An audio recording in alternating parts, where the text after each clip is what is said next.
mereka itu suka mencolok matanya, atau bongkok badannya, atau geleng-geleng kepala. Mereka pikir normal. Kalau mereka tunanetra sejak lahir. Kepala saya kayak wajahnya pastor. Itu kan etikanya, etika normalnya. Ya, belum lagi kalau kita bicara makan bersama di restoran atau di mana. Nah kan mereka kalau tidak diajari sejak dini, mereka nggak punya pengetahuan.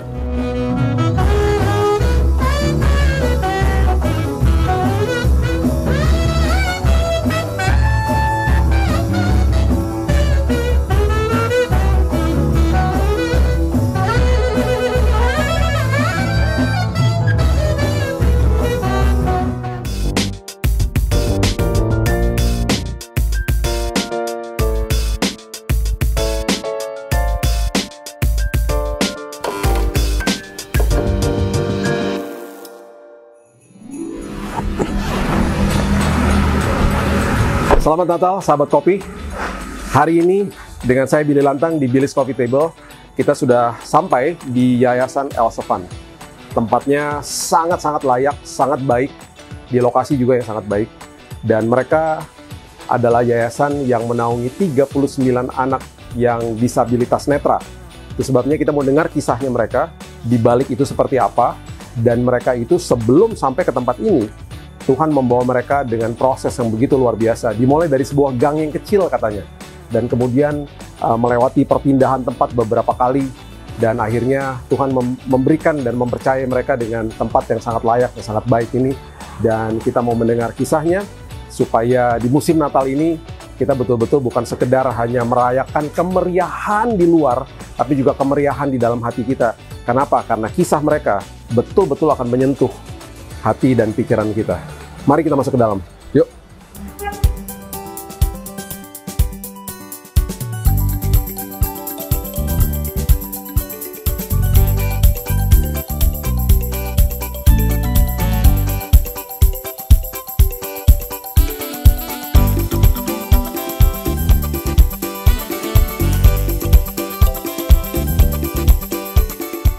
Shalom sahabat kopi, dengan saya Billy Lantang kembali di Billy's Coffee Table.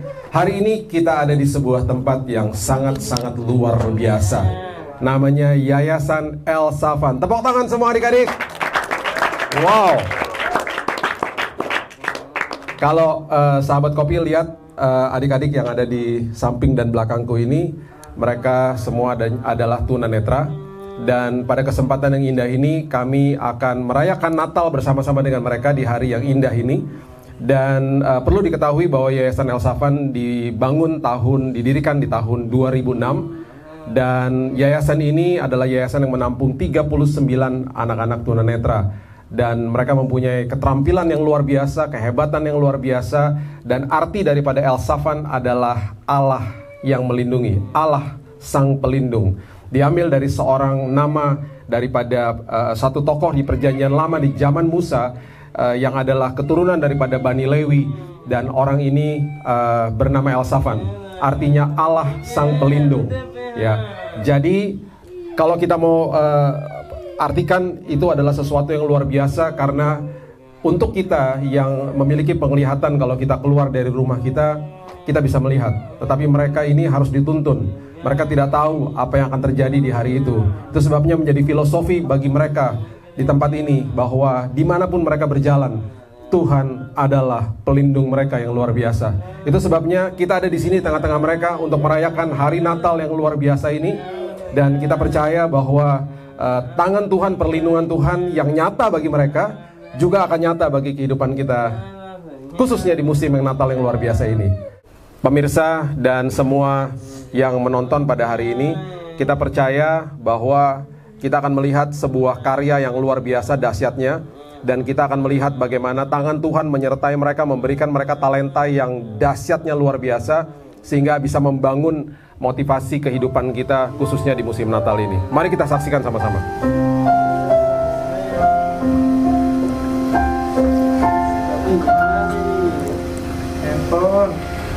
Seperti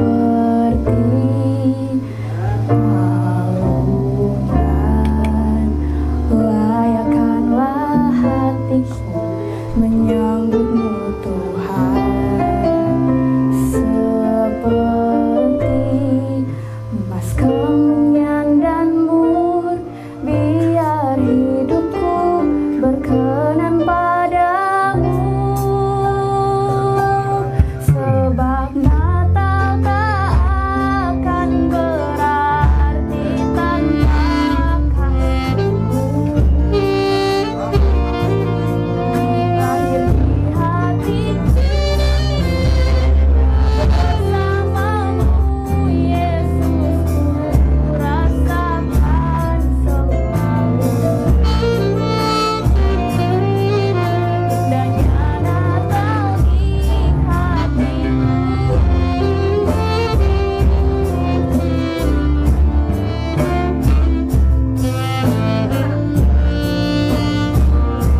Pada kesempatan yang indah ini, kita duduk bersama-sama dengan Pak Ritson Manyonyo, berasal dari Poso.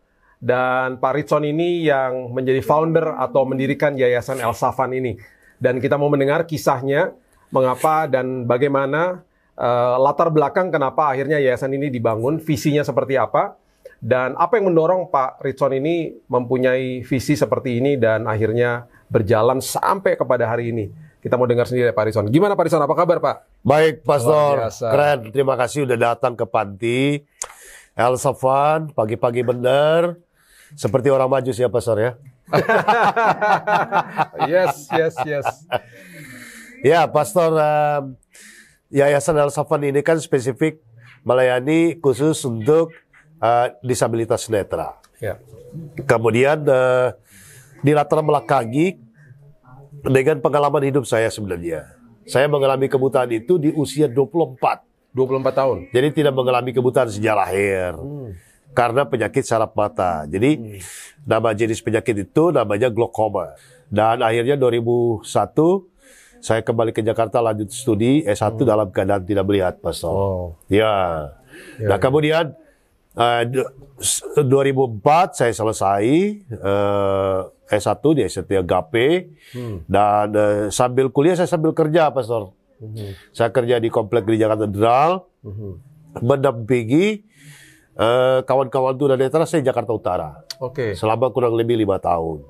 Dari situlah saya belajar berorganisasi, bermitra, berelasi.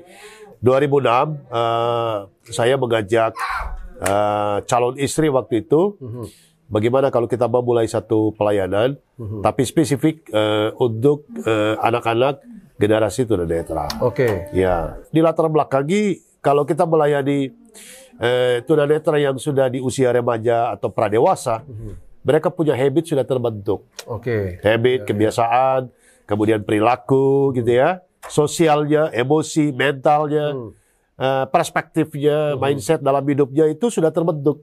Ya, kalau kita tidak menyentuh dengan pikiran atau pemahaman baru, hampir rata-rata mereka coba pengen jadi pemijat gitu ya, ngamen di jalanan, ya sekedar bisa hidup.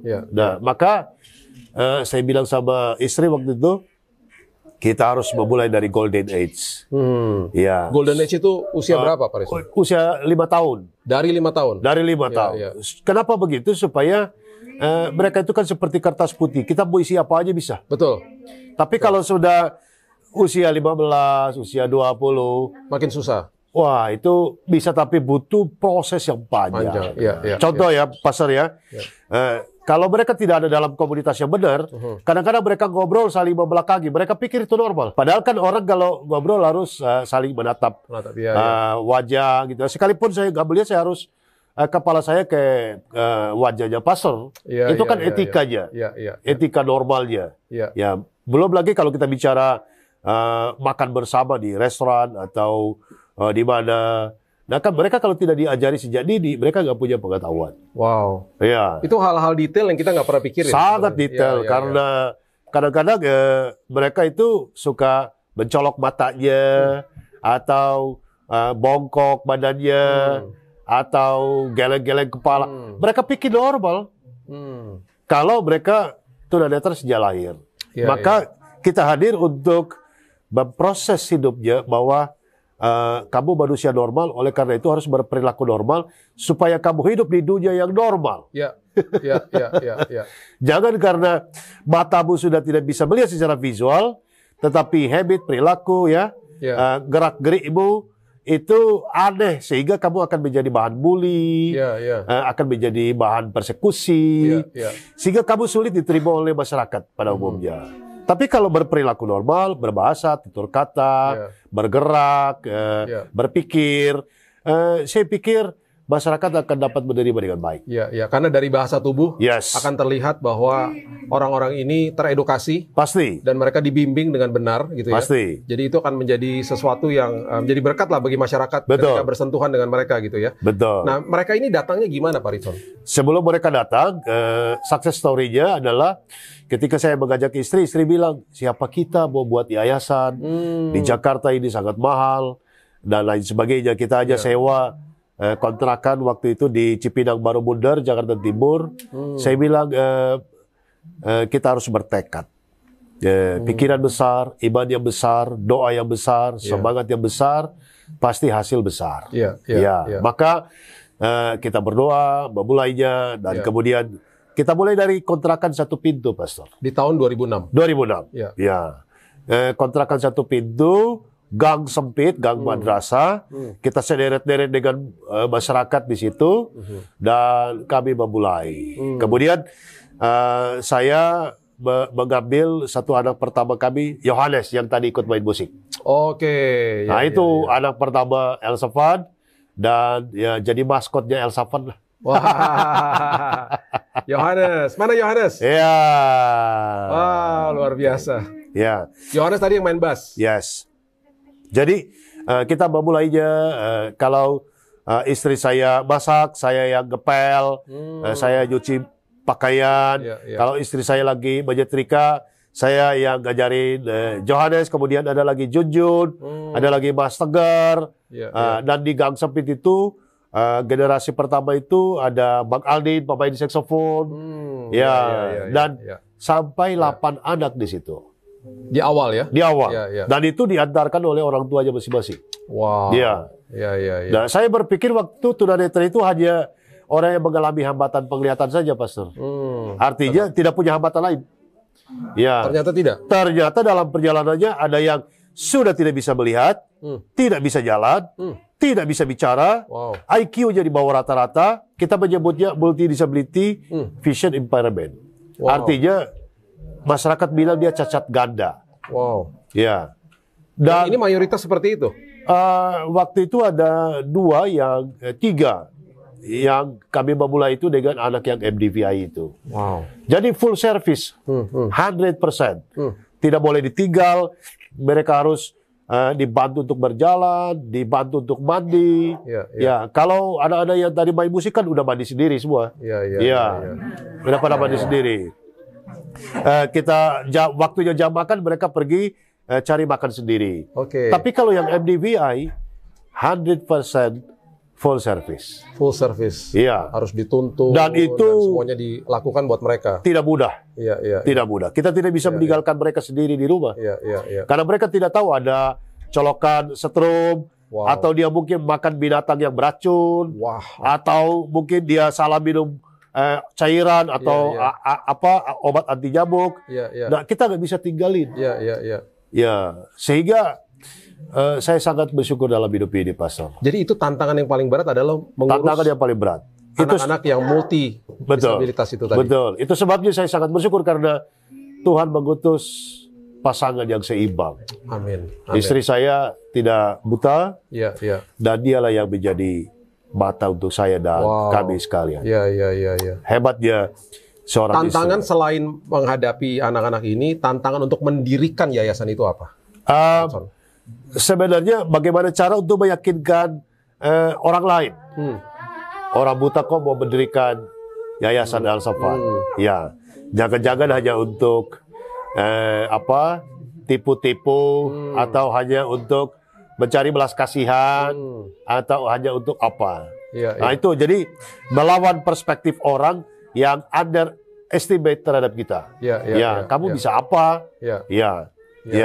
Dan banyak yang mencoba mendegradasi visi misi itu, tetapi pasti ada juga yang apresiasi dan support. Itu pasti. Nah, kalau bicara support, apakah sudah ada donatur-donatur yang tetap yang membantu yayasan ini saat ini? Kegiatan-kegiatan kemanusiaan dan kegiatan-kegiatan sosial seperti ini, automatically pasti Tuhan siapkan. Amin.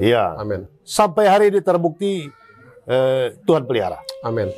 Dan kalau ada yang menonton di Billy's Coffee Table ini, kalau sampai ada yang tergerak dan membantu yayasan Elsafan ini, silakan. Ini ada nomor rekeningnya, silakan langsung membantu mereka untuk membantu anak-anak ini perkembangan di sini, dan juga untuk sustain mereka sehari-harinya. Mereka membutuhkan makanan juga, membutuhkan edukasi di tempat ini.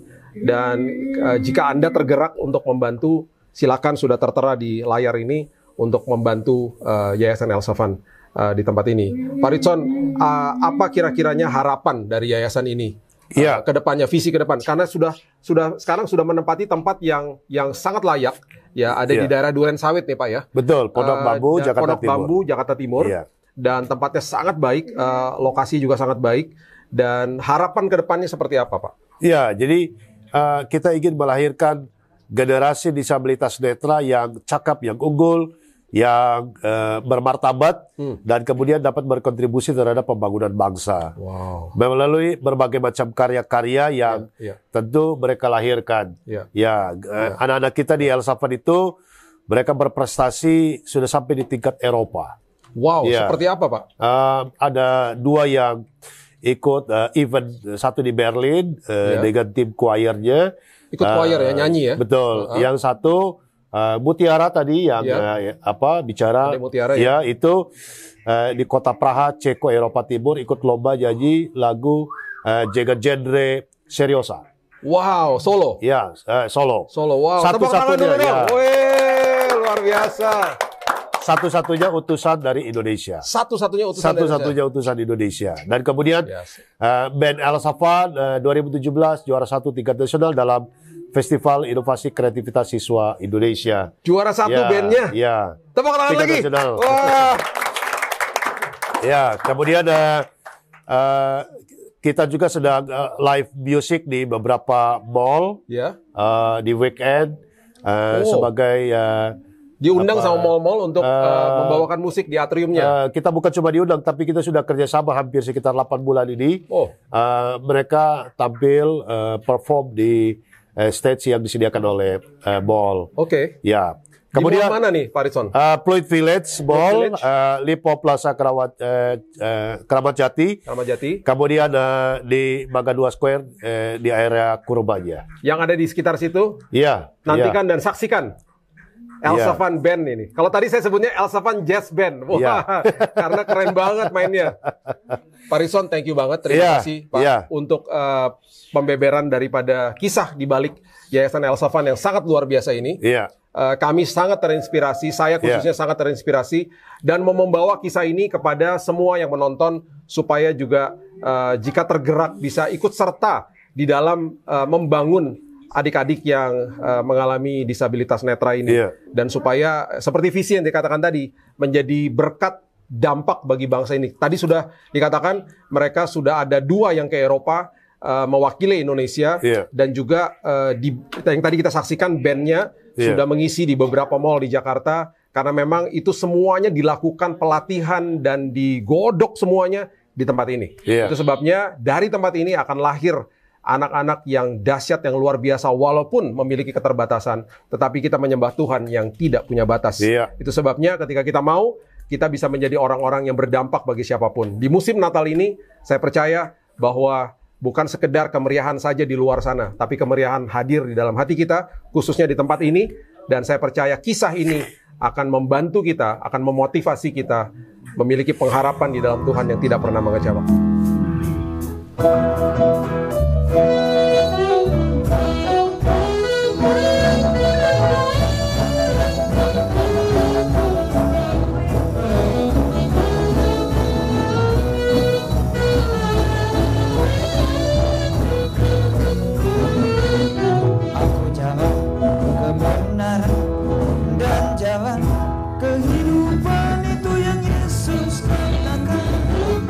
Ku percaya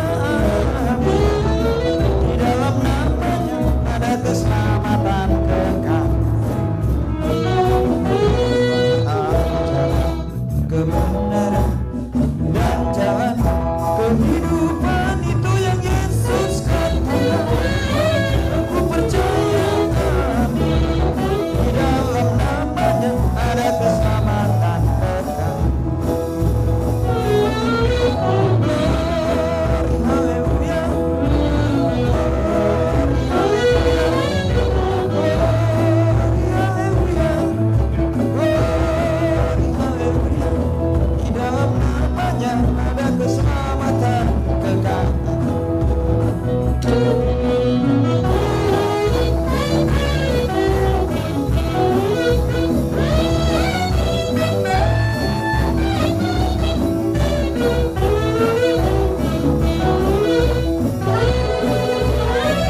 Luar biasa, dahsyat.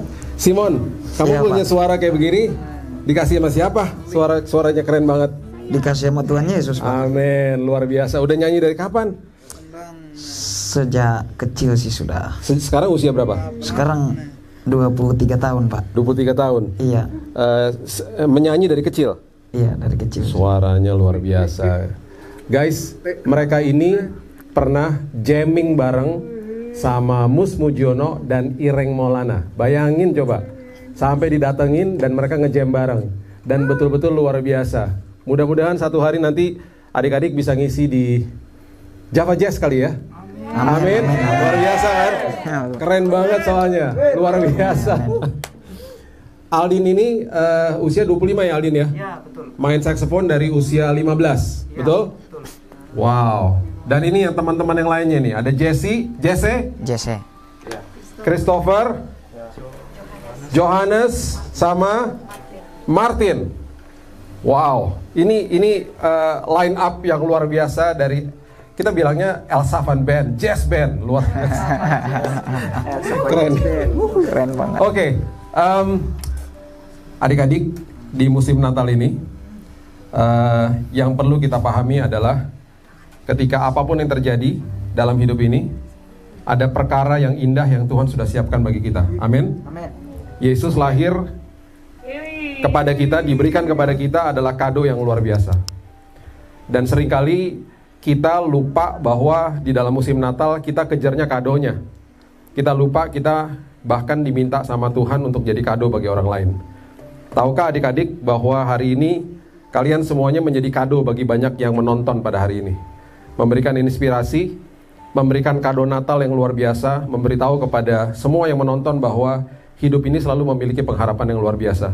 Lihat muka-muka kalian, semuanya tersenyum, semuanya memiliki pengharapan yang luar biasa. Bahkan talenta-talenta yang Tuhan berikan kepada kalian dipergunakan untuk kemuliaan Tuhan. Sangat luar biasa. Tepuk tangan buat diri kalian sendiri, luar biasa. Wow. Tahu kisahnya orang Majus? Tahu mereka datang dari mana? Dari timur. Tahukah bahwa jarak dari timur ke Yerusalem itu jauhnya luar biasa? Dan mereka tidak sembarangan main datang aja. Karena kalau mereka datang aja, zaman itu ada jalan tol nggak? Ada pesawat terbang nggak? Mereka naik apa? Naik onta ya? Naik kendaraannya mereka adalah binatangnya mereka ya, binatang tumpangan mereka gitu ya. Nah, jarak dari negara atau negeri yang paling dekat dengan Yerusalem itu kira-kira sekitar 2000-an kilo loh untuk sampai ke Yerusalem. Perjalanan mereka dengan onta itu memakan waktu 30 hari paling tidak. Jadi mereka nggak mudah kan. Dan waktu mereka datang ke Yerusalem, apakah mereka langsung ke Bethlehem? Tahu kisahnya? Ingat kisahnya? Nggak, tidak. Mereka nggak tahu mereka harus ke Bethlehem. Mereka pergi ke istana Herodes dulu, betul? Di kota Yerusalem. Mereka nanya sama Raja Herodes. Mereka diberikan arah sama Tuhan, tapi nggak dikasih tahu ujungnya kotanya di mana. Seringkali dalam hidup ini kita nggak lihat ujungnya, kita hanya diberikan arahnya sama Tuhan. Dan seringkali kita bertanya ujungnya di mana, gitu kan? Dan seringkali kita bingung. Dan bahkan kita mulai komplain sama Tuhan. Kita bertanya kapan nih selesai Tuhan perjalanan ini. Kemudian kita tanya bagaimana Tuhan. Kita tanya mau kemana Tuhan. Itu sebenarnya pertanyaan-pertanyaan yang sah. Tetapi akhirnya karena kita lupa mengucap syukur, kita akhirnya mulai mempertanyakan Tuhan. Itu sebabnya orang-orang Majus waktu mereka berjalan dari timur, jauh dari kota Yerusalem, tanpa mengetahui kota akhir tempat tujuan mereka yaitu Bethlehem, mereka bertanya, mereka dapat konfirmasi dari Tuhan, dan akhirnya mereka dipertemukan sama orang yang tepat, dipertemukan sama kesempatan yang tepat, dan akhirnya mereka sampai gak di Bethlehem? Sampai kan? Ketemu sama Yesus gak? Ketemu. Karena semuanya diarahkan sama Tuhan sendiri. Itu sebabnya dari kisah-kisah adik-adik yang di sini pun kalian dibawa sama Tuhan sampai masuk ke tempat ini, itu juga gak kebetulan. Karena Tuhan yang menentukan, Tuhan yang menetapkan. Dan bagi semua sahabat kopi yang menonton di musim Natal ini, ambil sebuah esensi daripada perjalanan orang-orang Majus. Mereka tidak tahu ujungnya di mana, mereka berjalan dengan iman. Mereka berjalan dengan sebuah pengertian bahwa ketika pimpinan Tuhan ada dalam hidup mereka, Mereka tidak akan gentar dan mereka tahu ujungnya pasti aman dan nyaman. Mereka akhirnya sampai ke Bethlehem. Mereka berjumpa dengan bayi yang lahir yang menjadi raja atas bumi ini. Raja atas segala raja, sumber atas segala sumber, yaitu Tuhan Yesus Kristus itu sendiri. Saya begitu terinspirasi ada di tempat ini, sahabat Kopi. Dan kalau melihat teman-teman dan adik-adik semua yang ada di tempat ini, doakan mereka. Dan saya percaya apapun yang Tuhan sudah mulai dalam hidup mereka, Tuhan akan bawa mereka sampai ke tinggi. Dan tidak akan pernah satupun diragukan rencana dan rancangan Tuhan yang indah atas hidup mereka. Lewati musim Natal ini, walaupun mungkin kita nggak tahu nanti ujungnya seperti apa di tahun 2023, tapi kita berjalan sama Tuhan. Sama seperti orang-orang Majus, sama seperti adik-adik kita di tempat ini. Dan kalau kita jalan sama Tuhan, ujungnya pasti aman dan nyaman. Dunia tidak ada kepastian, tetapi di dalam Tuhan Yesus selalu ada kepastian.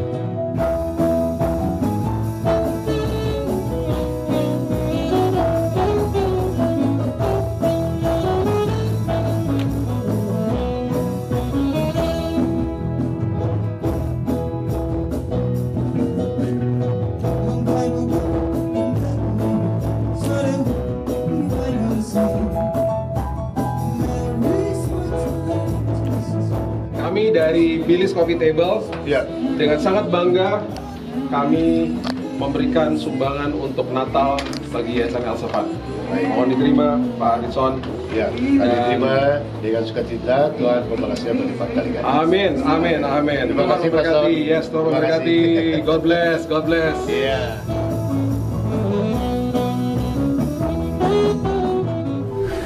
Sobat Kopi, Natal sangat powerful. Karena Natal lah kita bisa hidup dan menghidupi kehidupan ini. Untuk itu, Sobat Kopi sekalian, mari kita mengasihi dan mencintai semua orang yang ada di sekeliling kita, apapun keberadaannya. Di momen yang sangat spesial ini, kami semua merindukan bahwa Natal hadir dalam kehidupan kita. Akhirnya, saya Ritson Manyonyo bersama seluruh keluarga besar Yayasan El Safat mengucapkan Selamat Hari Natal 2022 dan selamat Tahun Baru 2023 kepada seluruh Sobat Kopi. Bye-bye.